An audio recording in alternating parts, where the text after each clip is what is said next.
नहीं विजय जी, आप बहुत बेहतर जानते हैं। आपने समाजवादी पार्टी को जन्म के साथ कवर किया है।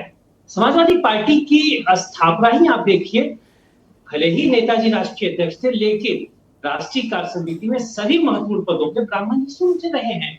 और यहीं से क्यों, आप समाजवादी आंदोलन के इतिहास में आप देखिए, पहला समाजवादी संगठन अखिल भारतीय स्तर पर चंद्रशेखर आजाद जी के नेतृत्व में भगत सिंह ने बनाया था।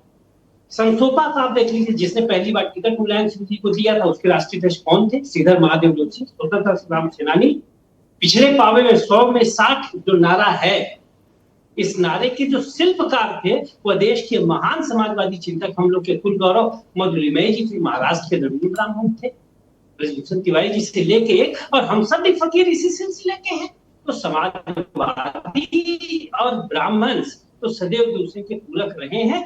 हाँ, आरएसएस और भाजपा ने झूठ का एक ऐसा गर्द डाल दिया लोकमानस पर कि कोई सच बोलता है तो झूठ लगता है। अब जैसे हमारे विद्वान साथी दिनेश जी, नाम से ही इनका अर्थ है कि ये प्रकाश पुंज हैं, आज ये बैठकर सार्वजनिक रूप से झूठ का समर्थन कर रहे हैं।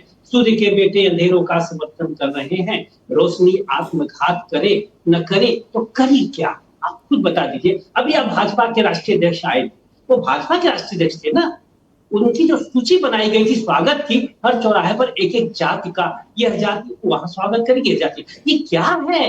पंडित दीनदयाल उपाध्याय जी चुनाव लड़ रहे थे, ये बहुत महत्वपूर्ण कथानक है। जौनपुर से लड़े थे उपचुनाव, और ये बात उस पार्टी के लीडर कह रहे हैं जो छाती ठोक कर दिन भर जाति की बात करते हैं, जैसे आप। नहीं, संभव ही नहीं है। जात की बात तो सोशलिस्ट कर ही नहीं सकता। जाति अभी अभी आप ब्राह्मणवाद पे मुझे लेक्चर दे रहे थे और मुझे ये बता रहे थे कि कैसे समाजवाद इज इक्वल टू ब्राह्मणवाद। ये आप ही मुझे अभी बता रहे थे, मैं उस वक्त नहीं टोका आपको। समाजवाद को ब्राह्मणवाद बताने की चेष्टा किसने की? आपने की, मैंने थोड़ी की। मैं बता रहा हूँ ब्राह्मण होना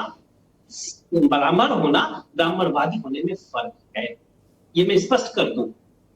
ब्राह्मण होना ब्राह्मणवादी होना, ये वही है जैसे गुड़ खाएं और गुलगुले से दूरी रखें। सदैव से समाजवादी मूवमेंट ही तो ब्राह्मणवाद के खिलाफ चला है। हाँ, ब्राह्मण थे उसके अगुआ, जैसे जनेश्वर जी ब्राह्मण थे, लेकिन जनेश्वर जी ब्राह्मणवादी नहीं।